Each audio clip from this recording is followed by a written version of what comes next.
If you want to build a business or multiple businesses like I did, you need to focus on your systems. It's extremely intensive on the front end, but I built a property management company, an education company, bought 200 rental units, done countless renovation projects. We own and manage a resort. I own across multiple states, and I built this entire thing in 2 years with my business partner, Cody Davis. How do we do this? Systems. We're going to share how to build this and how to build your team on this video. So welcome back to the channel. I'm Christian Osgood, and here we go. If you haven't yet, please like and subscribe to the channel. We talk business, real estate, creative finance, and much, much more. When you are scaling, you're going to hit a point very, very, very quickly where you need more people. Now, I have found that I am comfortable working up to 16 hours a day. And I can do this for a pretty long period of time, about 90 days of consistent 16 hours a day. I can do that day after day after day, 7 days a week. At some point you will hit burnout, but I know that that is my max. I also know that I've spent a lot of time on efficiencies. In general, when I hire someone, I can usually do about twice the amount of work they can in their standard 8-hour day, which means while it's super cool that you as an entrepreneur might be able to do the work of 4 people, if you want to build a business that needs more than 4 people, you have to master scaling the people. How do you do the personnel? Who do you need for every role? This is really front end heavy, but once it's done, it's done. So we're going to talk about systems and processes here. What I have found is when you're building a business, one of the first things that you need to do for every single section of your business is you need to take time, and it's going to be multiple days, where you write out every process of everything you do. For example, when we collect rents, instead of passing the knowledge along verbally, like so many business owners do, we go, this is what happens. The check is received. It is taken to the bank. When it's deposited, these pictures are taken. These pictures are sent to our accounting team. We come back, we log the rents, we post the deposit. We make sure that the dates on the bank deposit match everything in our property management company. We go through the list for, hey, when we pay owners, these are the dates. We need to have this, and this checked before that time. We're going to transfer money between the security accounts and the rent collection accounts at this time in this way for every single move in and move out. How do all these things happen? Because you write down the systems and processes. It is a pain. I want to make this clear. Almost nobody enjoys doing this. However, once it's done, it's done. When you need to train someone new or you need to scale, you can hand them the document, you can walk them through it.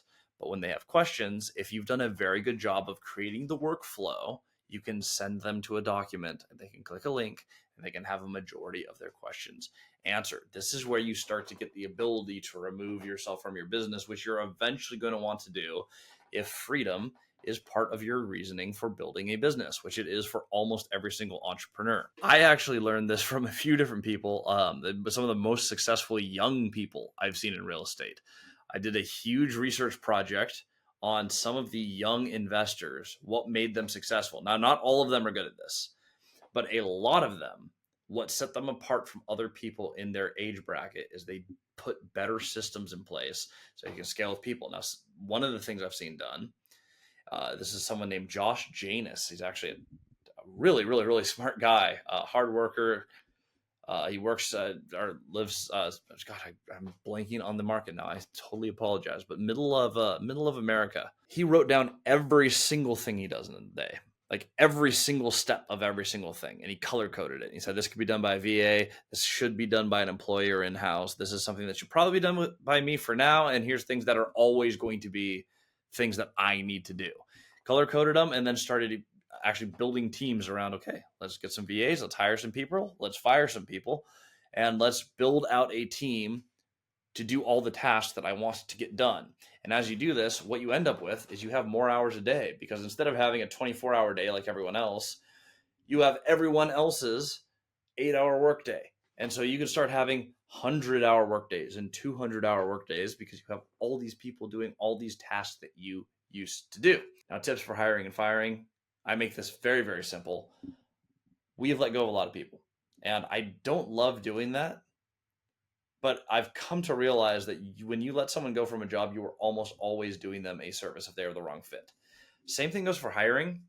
People spend so much time trying to find the right hires, and it's so important to get the right hire, but people lie on their resume, or they project what they think that you want to hire for in an interview.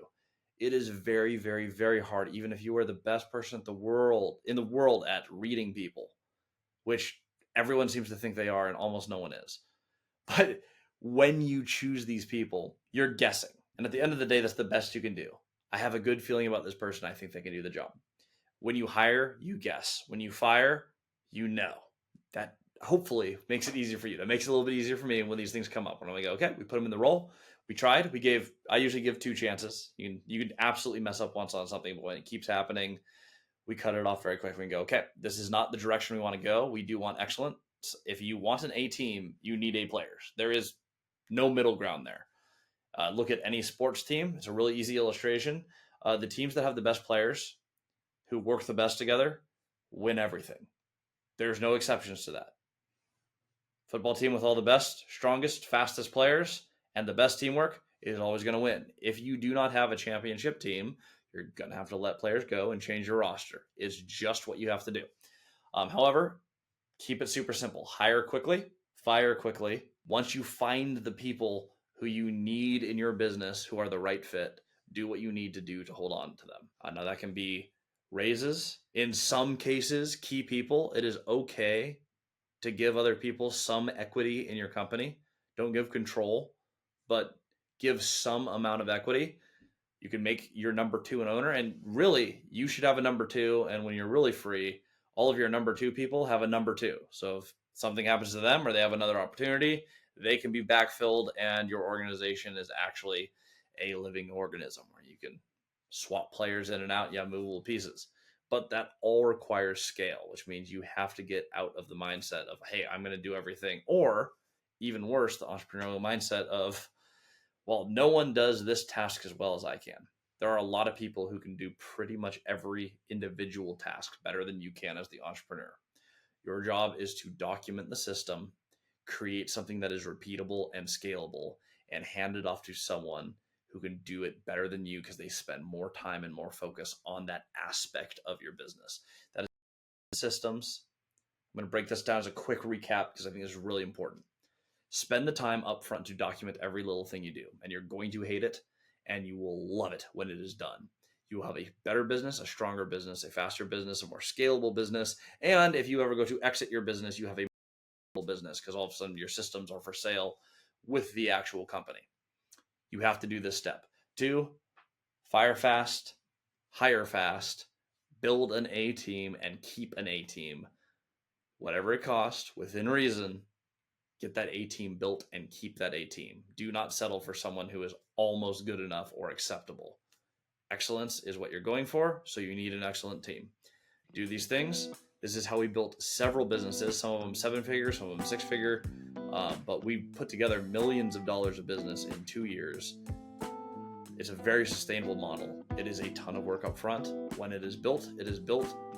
You can get people, you can scale, and you end up with employees who love their job. You get to work with people who you really enjoy working with. And ultimately, you get to build a company that looks exactly like it should in your head, where your vision starts to become bigger than you ever imagined. So, best of luck out there. We'll see you all on the next episode.